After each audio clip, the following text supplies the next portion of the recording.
Hello and thanks for joining the Thursday edition of Journalist Hangout. I am Veronica Danik Boy. It's 92 days to the conduct of the 2019 elections in Nigeria. How prepared are you to participate in the all-important polls? Today on the program, ASU resumes talks with federal government today as varsity teachers accuse government of not honoring its obligations. Saraki mocks APC national chairman over DSS probe as Shomali threatens to sue him. And later on the show, Zamfara kidnappers threaten to kill twin sisters, insist on 100 million naira ransom as herdsmen strike again in Adamawa State. I will be hanging out with Babajide Kolade Otitoju, Adikule Yusuf, and Esikwo James. Gentlemen, thanks for coming on the program. Thank you so much. Journalist Hangout starts now.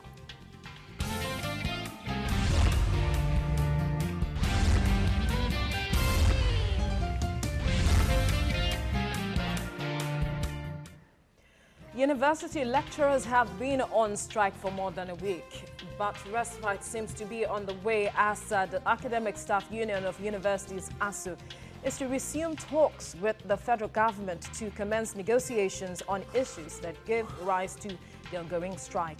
Among many issues, varsity lecturers are accusing government of not honoring its obligations, non-payment of earned allowance, and funding of revitalization of Nigerian universities.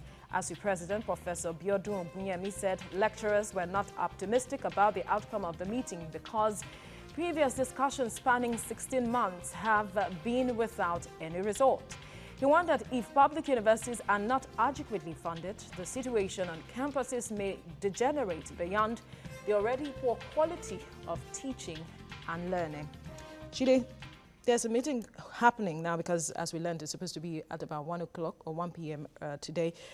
How optimistic are you about this meeting bringing an end to all of the issues happening around ASU and the federal government?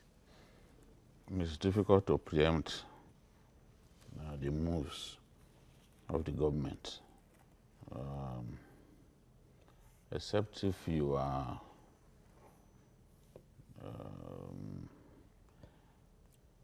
a chronic sycophant. It's difficult to, at all times, say you trust that this is what government will do and that government will get something right. You can actually say, oh, these talks will deliver dividends, and you'll be shocked at the end of the day. You can actually say, oh, government will honor its obligations, and then wait after 2 months, you look stupid. It's something that is not a situation that I like to find myself. So it's better to just wait and see how things pan out. But the truth is, government has an obligation to honor its own part of the deal with ASU. When in 2013, they renegotiated the deal with ASU, which actually springs from meetings that were held in 2009 during the regime of Yaradua. It was stipulated that every year government will spend about 200 billion on the universities. But we've not been able to do that. We even have a situation in which the current government reduced the funding of education in the budget, reduced the allocation to education in the budget. It was now lower than what Goodluck Jonathan had. So it's unfortunate. It's unfortunate. There is a lot that government needs to do to be at par in terms of negotiations, to be on the same page with ASU, and it involves a lot of money. And sometimes I ask myself if it is possible for government to even fulfill these obligations. Remember what what Wale Babalakin said, that government has other sectors that require funding that is best for us to negotiate. But what we cannot dispute is the fact that there was an agreement signed and sealed. Yeah. That agreement was renegotiated in 2013. So why not? And then in September this year, when ASU elected to Go on strike. to suspend the strike, it was because the government agreed to do certain things. So government should go ahead and fulfill its own side of the obligation. Once you enter into a deal without being blindfolded, without your hands being tied behind your back, it follows that you must meet your own side of the bargain. Otherwise, people will begin to see government as a bunch of people who cannot be trusted, who do not honor their obligations. And I don't think that that is good enough for government. All right, sir. Adekunle, how do you see this meeting resolving the issues at stake? Are you optimistic? No, it can't solve any problem. It can't. It can't, because when you look at what we are talking about, is about cash, it's about sincerity. When you look at the government spending on education, you know, from the previous government to now, at a sharp reduction to that sector. That is one. You know, at a point when President Muhammadu Buhari appointed a non-academic as education minister, you know, some people started, you know, saying this and that. But what has been happening in that sector so far, one will want to say, okay, maybe they are right, because when you look at it, there is no reason for us to go on strike. The document is there. Government is a continuum. Yeah. The document is everywhere. You know what the issues are. And if adventure there are certain things that you still need to, you can always meet these people without letting them go to the last option of embarking on any strike. This is a government that is already battling with the minimum wage issue. The problem with it is paucity of fund.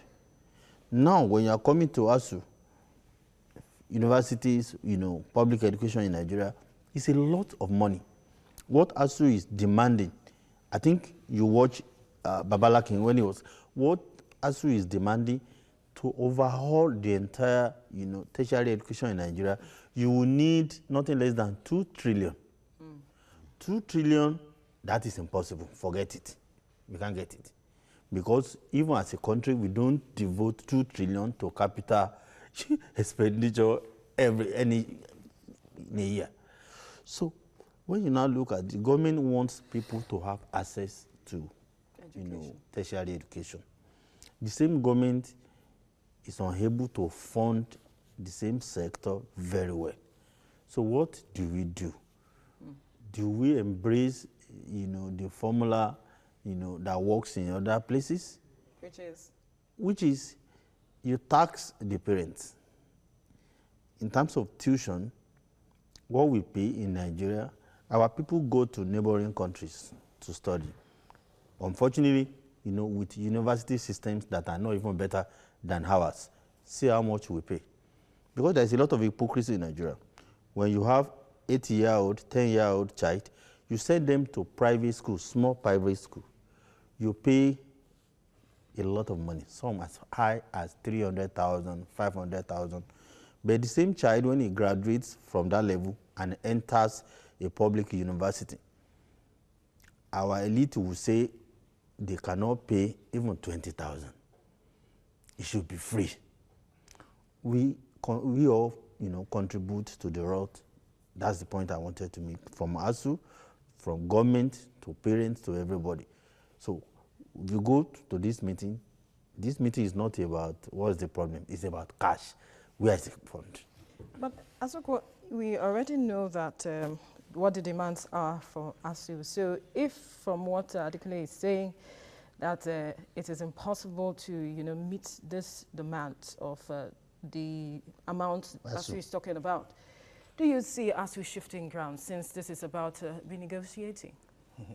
For ASU to shift ground, it means some maybe leaders of thought would have spoken to them to shift ground, because as it stands, ASU really needs the government to take the responsibility of funding the universities. Veronica, if you go to most of our universities, the federal universities, most of them lack all the basic amenities that you can ever think of. Some don't have water, some no electricity, no libraries, no laboratory. The halls that students, some of them are standing.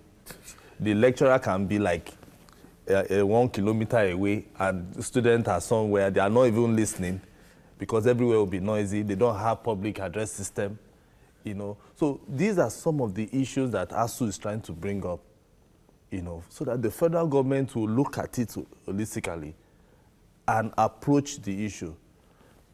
Yes, the federal government actually, this particular government actually said, okay, they've given them 20 billion. But just like Jide said, from 2013 that they renegotiated that MOU, the Goodluck Jonathan administration actually paid 200 billion. Yes. Yes. So it was supposed to be from that year, another year, like that, they will be paying the 200 billion till they get to that 1.3 trillion. What was done with the 200 billion? It's for them to know, just to revitalize it, to make sure that all these issues are tackled once and for all. But once you have a system in place that, okay, they said, okay, every year you are supposed to be paying 200 billion, I think they agreed 10 years at that time, yes. Consistently for 10 years. Yes. So if in 2014 they paid the 200 billion, 2015 the same thing. Up till now, by now we shouldn't be talking about strike anymore. We should now be asking the lecturers or ASU, what have you done with the money? The same question I was asking. Because now that is why ASU is coming out to tell you that the 200 billion and plus the 20 billion that the federal government, because government is a continuum, has been exhausted, and there is nothing for you to fund the universities. That is the problem. So if the federal government cannot say it was the past administration, this is a new administration, but the new administration is supposed to take the burden, the assets and liabilities of the former governor. So why didn't they simply abandon the rail projects that Jonathan started?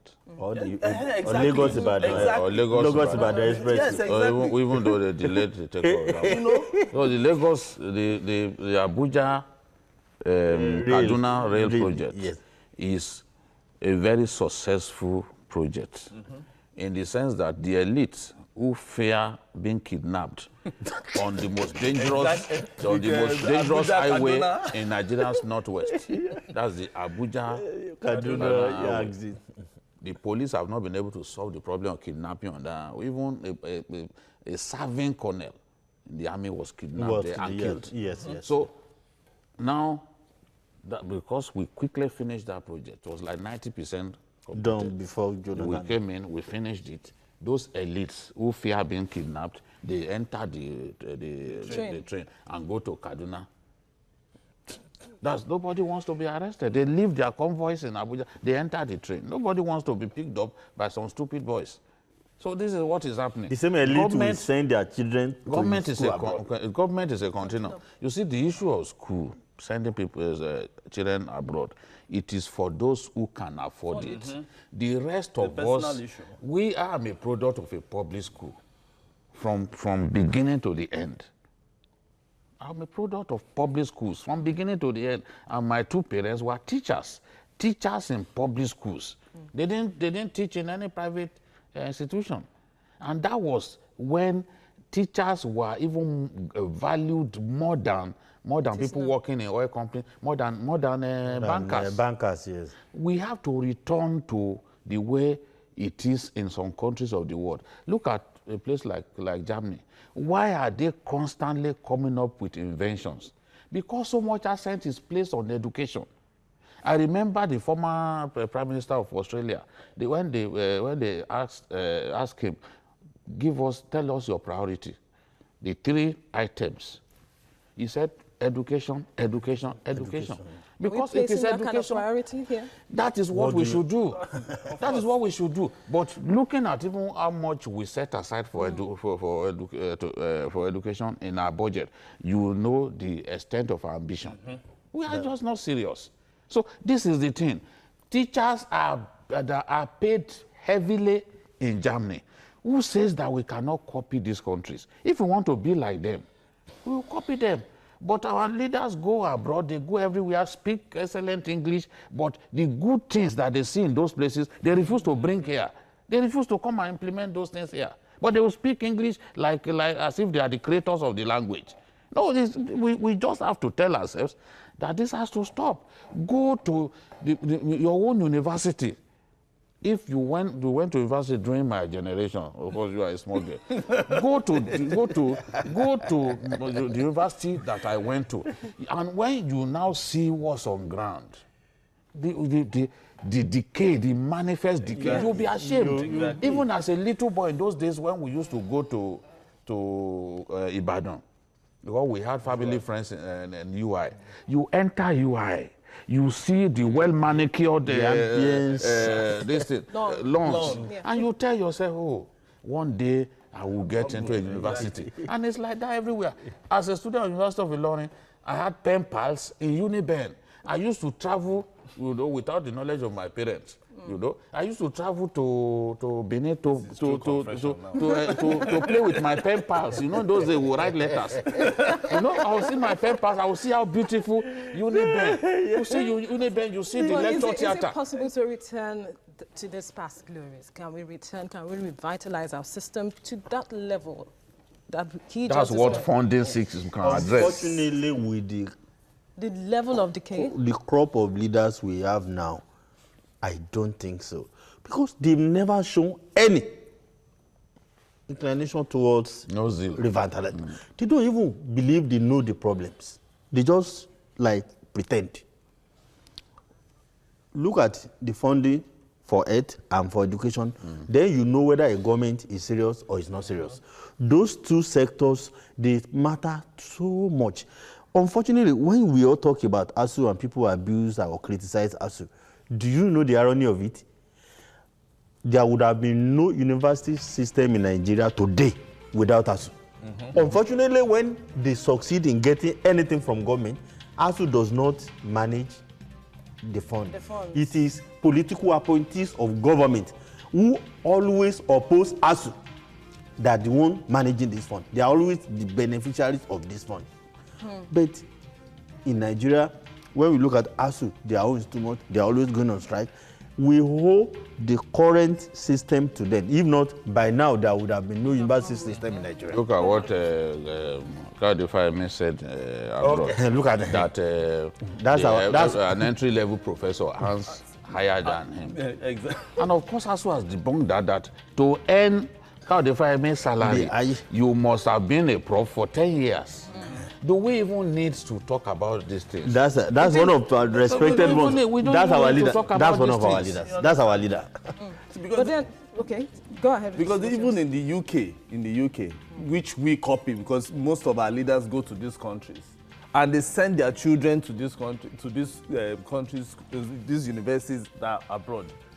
The government still fund further their universities. Oxford, Cambridge, all the top universities that you think of. Those centers of excellence. Because that is where... And they fund research heavily. Exactly, because the government believes that it is from there, that citadel of knowledge, that is where everything that the government... That's where the whiz kids will come out. That is where they will come out from. I would like to add this. Do you know, the university I attended in the United States, my first school fees was $58,000. You understand me? But when you look at the headship of the university, they don't give it to political, friends. They give it to people who can run the university and generate funds to run the university. In Nigeria, they do governing council, they put political party members. It's part of the complaints of these guys, the interference. So if you really want to say, okay, you don't have cash and you don't want them to charge, then give some level of autonomy. Let the university produce its own leadership. Let people who can run the university be in the governing council and all these things. Exactly. The system will change. Many of our universities are handicapped because government has placed a cap on them. You can't do this, you can't do that. But then Wale Babalakin is saying that the federal government cannot fund the system alone, and so there should be perhaps a student loan scheme that should be instituted. Do you think that will work? Because we had a discussion with an ASU member recently, and he said that cannot work. No, let's not simply dismiss something that it cannot work when we have not even tried it to a test. Barack Obama is a product of a student loan scheme. In fact, he was owing. He was still paying when he was president. When Obama had debts, all kinds of debt as a student, including parking fees. But the moment he saw that he was going to he quickly went and paid those debts so that the enemy would not go and say, see this guy who did not pay his parking fees in the university, this and that. So the system has made it so easy for you to go through the university system, even when you don't have so much money. It's only here. We've seen leaders, we've seen governors who wanted to turn public institutions, public universities to a place where you must pay 400,000 per semester. And when you do that, the public university will now become simply for those who have stolen our money, those who have so much money to spend. It shouldn't be like that. If it was like that, a lot of these people in government who are playing God, they wouldn't have gone through school, because many of them did not come from, many of them did not have a privileged background. Their parents didn't have considerable means. A lot of them are products of poor homes. But they managed to go to public universities where their parents paid little or nothing, where they were served chicken. Look at Obasanjo, who came and was removing subsidy on feeding and all that. Before Obasanjo came up with that, university undergraduates will eat chicken, they will serve them eggs. They took great care of them. Even their bedspread, they had people who come and remove bedspread and wash. It was a great time at that time to be an undergraduate in Nigerian universities. But look at what our children are going through now in the universities. They are suffering. Can you imagine those now who are on the verge of graduating? Just put yourself in their position. They're on the verge of graduating. All that is left is for them to defend their project. And you are telling them that, that they're on strike, and you don't want to listen to ASU. Will those children not cost you? Of course, they will cost the government of the day, unless government goes ahead and does something quickly so that this strike can end. Right. And of course, you are going to even delay the mandatory national youth service. Yes. So people don't like that. And the funniest thing is that ASU is not like Labour. All right. It's difficult to call off their ASU is not like Labour are just a gang of, you can always play them. Not ASU. All right. You know they are highly educated guys. You can't play them. You have to be honest and sincere to get them. They won't break. We'll see how this negotiation pans out. We will quickly want to take a break. When we return, Saraki mocks the APC national chairman over DSS probe as Oshomole threatens to sue him. Stay with us.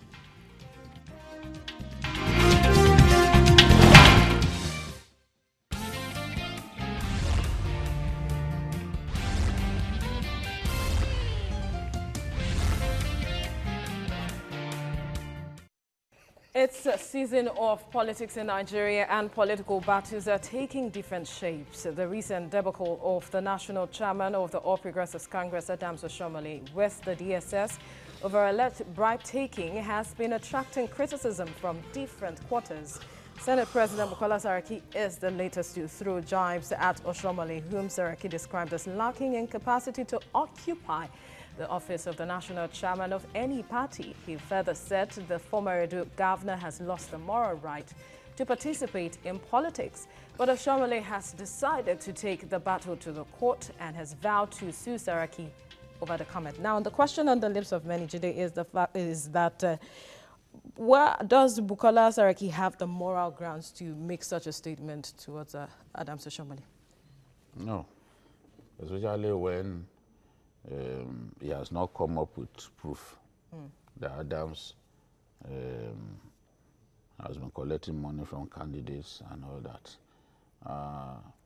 If for every accusation, for every time you are invited by the police or by the DSS for questioning, people then begin to see you as lacking moral rights to play politics. Then Saraki should have stopped playing politics a long time ago. Because many years ago, they brought him to Lagos here to face the special fraud unit. And he was quizzed here in Lagos. We still remember. No, they were beating up journalists that day. They didn't want them to take his picture. But we can't forget. It's on record. He's been questioned repeatedly. He's been put on trial. But will he be happy for someone to say, oh, just on account of that, though he has not been jailed, he has not been proven guilty, will he be happy to hear someone say, oh, he has lost his moral standing to play politics? No, I mean, that's too early. That's not what you say at this point. If you have cast iron evidence that Oshiomhole has been collecting dollars from APC members just to let some of them become candidates of the party, then come forward with it. If you cannot come forward with it, then you have your day in court. And that's what Oshiomhole is saying. Our politicians just like to eat up the polity needlessly and cause unnecessary controversy. It's needless. Yeah, this man has been quizzed. Let us see the report of the DSS. What if the DSS, because Saraki was saying that the report of the DSS will expose Oshiomhole. Are you the one writing the report?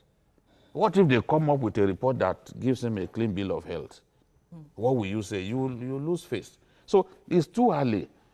It's too early to say, oh, Oshiomhole should no longer play politics. Of course, the time that he took over, when you even compare him with the other old man, the same comparison that he Oyegun, made, that nothing the time, no, it came at a very, very difficult time for the party. Everyone, the party had become the ruling party, and everyone wanted to be a candidate of the party. Look at the battle. Look at the battle for those positions. It was really tough. Governors had daggers drawn with fellow governors and NWC members and all that. Oyegun didn't have to go through that kind of line of fire. But yes, no one can say that Adams does not have his own errors. We've criticized him here repeatedly. But you cannot doubt the fact that he came with a mission to make the APC an inclusive party for its members. He came with a desire to give opportunity to ordinary party members to not only be able to contest, but to be able to elect their leaders. And of course, governors who have been used to handpicking their son-in-laws and other people, they fought him. They resisted him. They fought him. They blackmailed him. When he traveled abroad, they said he ran to exile. How is it that easy to just run to exile like that? Over what? So, Oshiomhole, you cannot say that he lacks moral standing to remain in politics. I don't see anything that he has done that is extraordinary, unless they are able to provide proof, maybe a CCTV of him receiving bags of dollars from one of the aspirants. Then he can say yes, that what he said was right. But at this stage, no. Well, Adekunle, I don't know what your reaction to this is, because some are also saying that the DSS is asking the presidency to prosecute Adams Oshiomhole over this matter. And that's mere speculation. I believe it's speculative because those in top positions may have been privy to certain information that we don't have. But for now, it is very, very speculative. It's a long shot. Believe me. When you see Saraki, taunting Oshomole and all that. You know, the politicians, they know the games. They are always capitalizing on any small issue. This is only very to embarrass. Yes. You see, Oshomole, as for me, talks too much. He's done, yes. Well, there are some times you just need to watch what you say. Part of all those things, property must now it's an opportunity for and one of his own political adversaries to no, especially when he didn't succeed in being impeaching him. That's the thing. Believe me. Now, if you say somebody, who among them has any moral ground? None. Saraki, all of them, we know their past. It's not be today now. If Oshomole comes around, I don't want anybody to unpick. Didn't he unpick in his own state? In many other places, are they not doing it? Believe me, what we need in Nigeria, we need good leaders, not the Saraki, the Oshomole, people who will genuinely serve the people. I read it, see it in the newspapers, these kind of things. Makes me sad. We don't need this. What we need, Nigeria is a country that is mired into numerous problems. How do we begin to start solving them one by one? If Oshomole is found to have committed anything, the law is there. And I believe President Muhammadu Buhari will not want to shield anybody. You understand me? But for anybody to want to now, you should go now, you should go now, let it be proven that Oshomole collected. Of course, some of the governors are saying it, but it doesn't make it, a fact. Let them prove Because if I give you money and I didn't provide either receipt or the means through which I paid you, it's very, very difficult. I didn't use any banking instruments. So it is very, very difficult to prove. So if I transfer money to you, I can always screenshot or whatever I'm doing. Okay, this is the proof. Without that, people don't do that. Without that, they do. They are not fools. They do. Gadavos go and all that, and they use proxies to collect. Believe me, they should allow Oshomole to let him have his peace. He's going to argue that he will not give him peace. Then for Oshomole to now say he's going to court, he should know that the people that will decide the case will not be APC members in the court. He has done we have said worse things, and nobody took him to court. He should just develop a thick skin. He needs it as chairman of. Oshomole should develop a thick skin, Asuko. Is that what you think? No, I think he already has a thick skin because.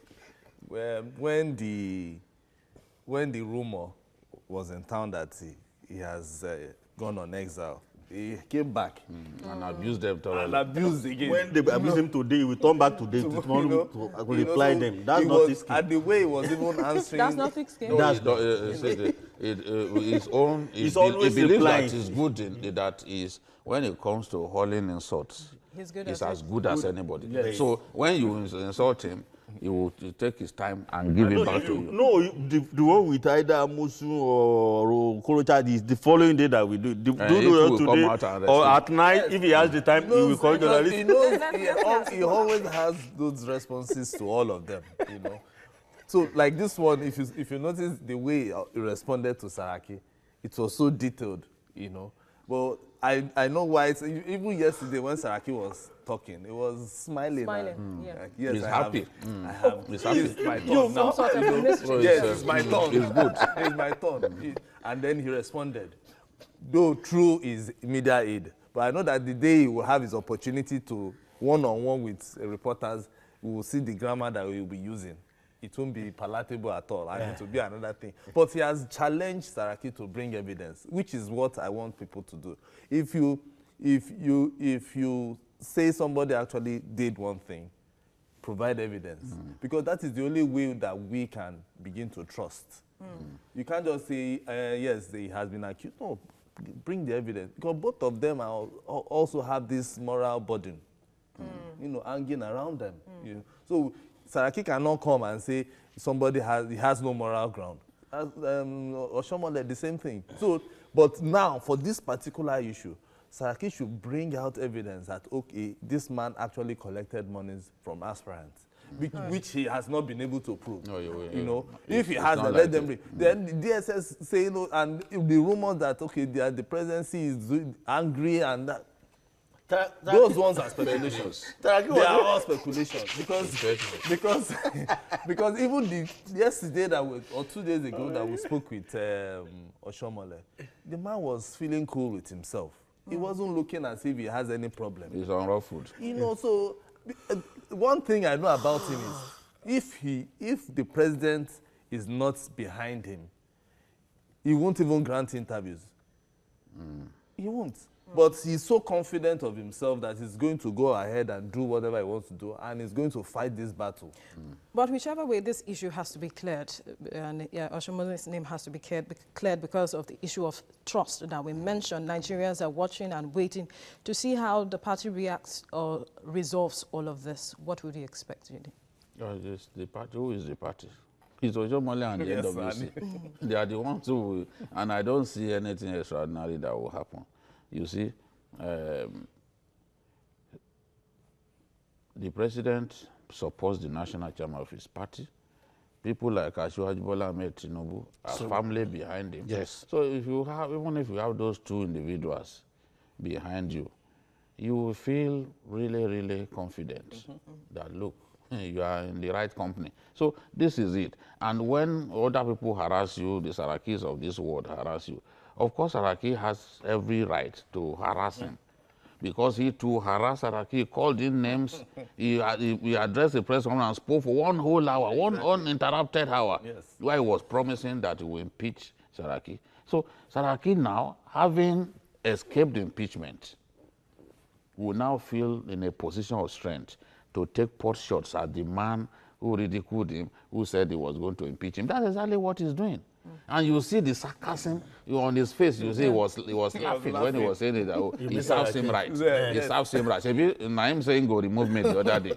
You know, he was boasting, thumping his chest that he would remove the man. But the man refused to open the Senate until after primaries, when Oshomole had succeeded in offending a lot of the senators. So how do you tell them to go and remove their leader? You know? So that is the thing. I expect that these brick bats will continue. It will continue between both men. They see each other now more or less. And I pray Oshomole in the whole thing, you know, is not rubbished. If the DSS, you know, findings, you know, rubbish him, it's going to be very, very bad. You know, it's going to. I don't think. I don't think there's a smoking gun in that area. Okay. All right, let's move forward now. Nigeria's northern region has continuously suffered one band of insurgency or another, from kidnapping and banditry in the northwest to herdsmen and Boko Haram attacks in northeast. Terror has been brought down on families and communities. Nothing but sad tales of woe are told by those left behind. Just recently, bandits abducted twin sisters Hassan and Husaida in Dauran town of Zurmi local government area of Zamfara state. The abductors had demanded 100 million naira ransom for their release, threatening to kill them if their demand is not met. Elsewhere in Adamawa state, rampaging herdsmen attacked and razed down 2 densely populated settlements in Lamode local government area. Will there be an end to these crises? Let's listen to this.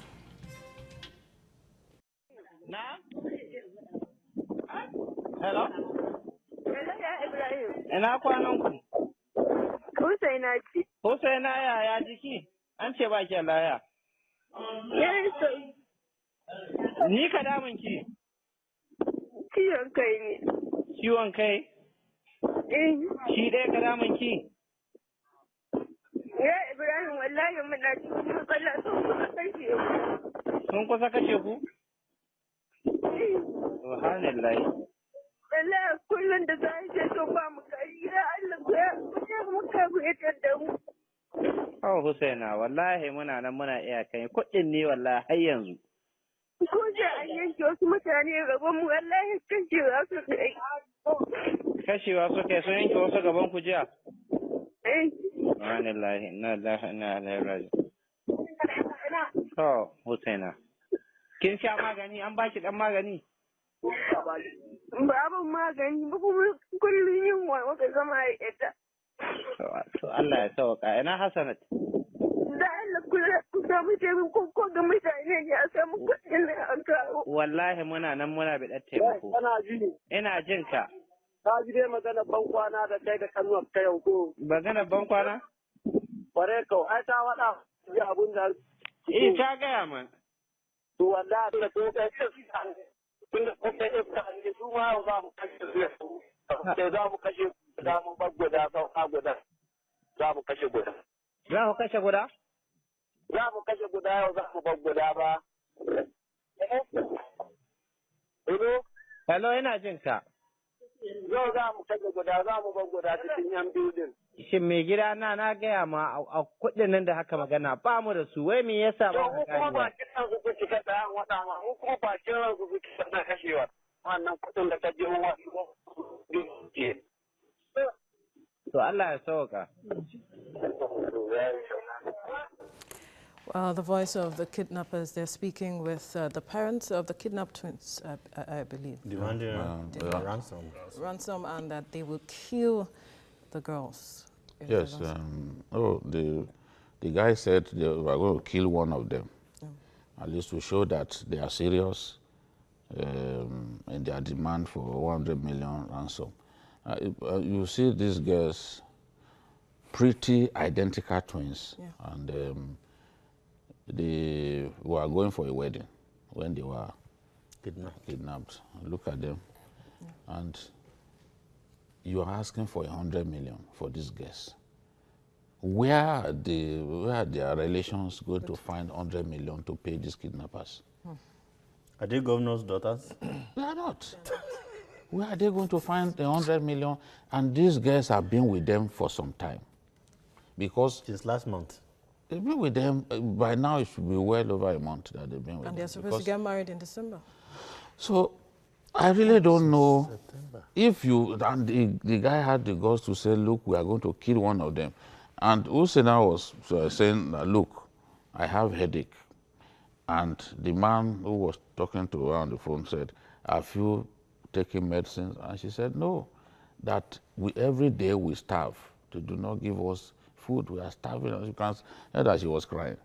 So someone who we starved, routinely starved, in the custody of the bandits, how will she get the medicine that she needs to be healed of the headache that she suffers out?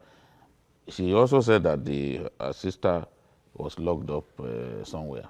So it's unfortunate what is going on in Zamfara, and they've extended it to the highway between Zamfara and the Sokoto State, the Talata Mafara, around Talata Mafara, you know, all of those places, including Shinkafi. Bandits have taken over, and they continue to kidnap people. Some people will pay ransom, and these people will still go ahead and kill them. So that's what is happening. We've not been able to solve that problem. We've not been able to stop bandits who come in from Niger Republic. We've not been able to stop them from entering our country. We've sent the Air Force to kill them, to destroy these bandits, but they found a way. Initially, we were rejoicing that, oh, these killings, the attacks on communities have stopped. But they've resumed attacks on communities. And they have escalated the kidnapping of innocent people. A clear example of that is the kidnapping of these twin sisters. It's really unfortunate. Well, adequate security efforts is proving otherwise because the situation is getting worse, like Jide said. What more can we really do to stop this invasion? Big question. Because when you look at Zamfara, what is happening in Zamfara? If just 10% of what is happening there gets reported, people will be wondering, is that part of Nigeria?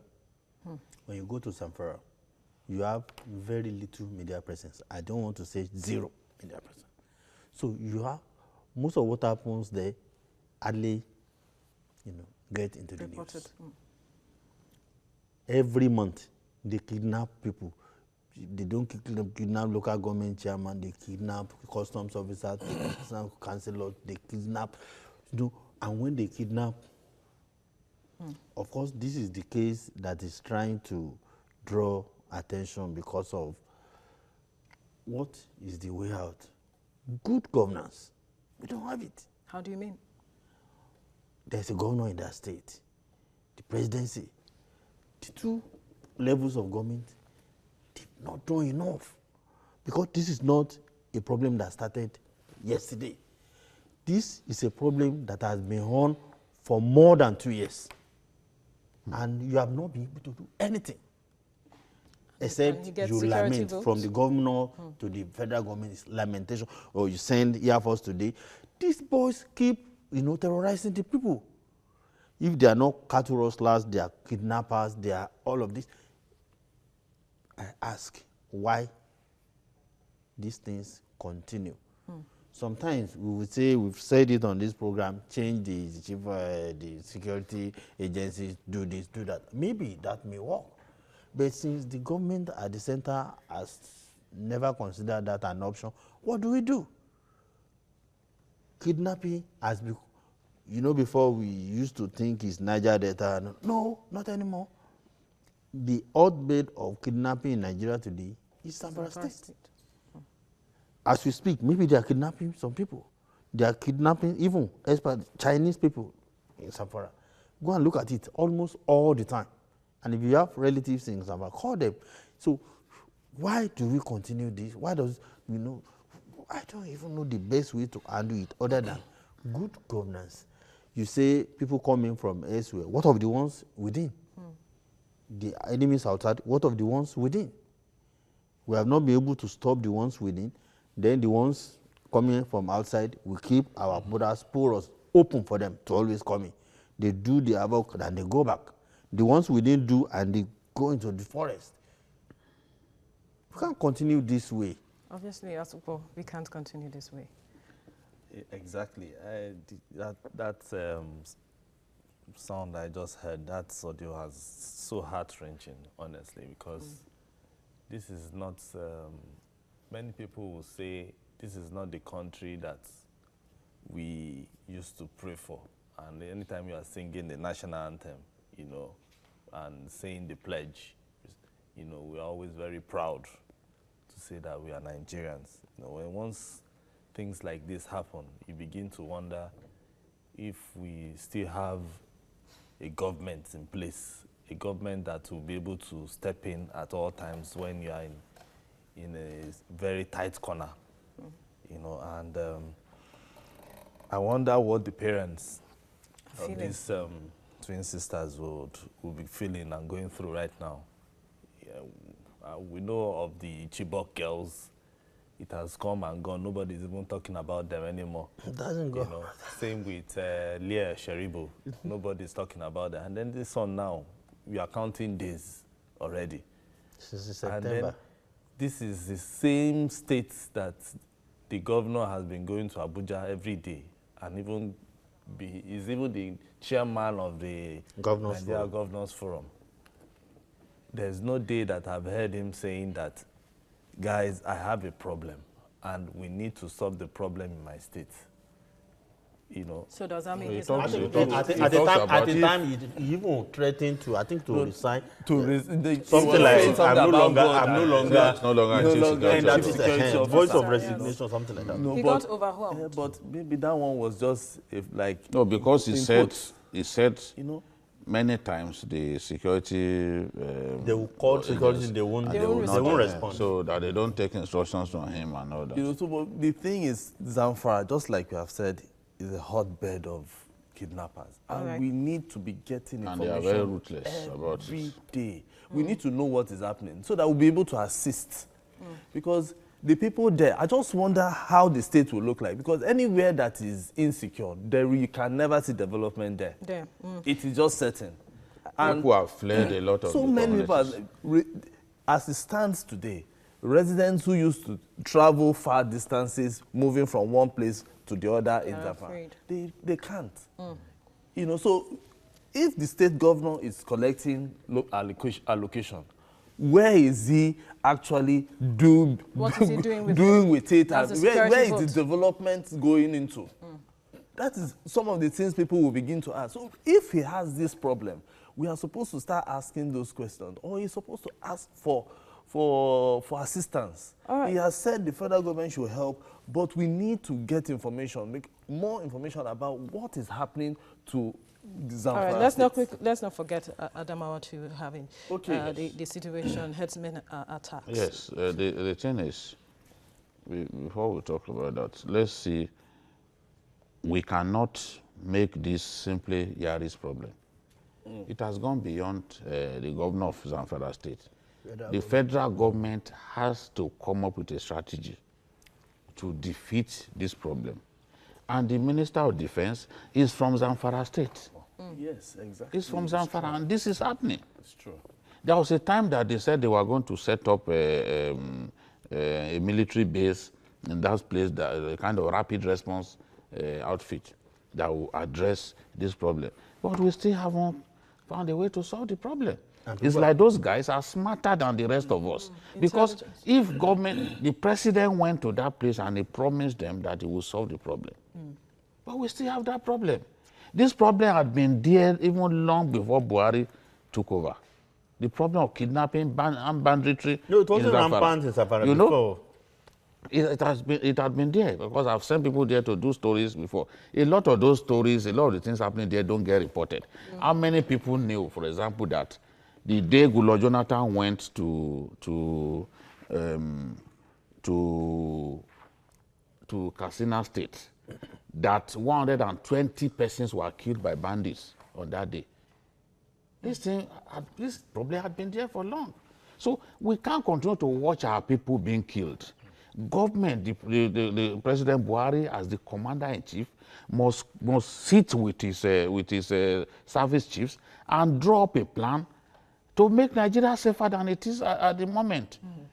Some people on Facebook and elsewhere deceive themselves that because a Fulani man has become the candidate of the PDP, that herdsmen are no longer killing by herdsmen, no longer being reported, or killings have stopped.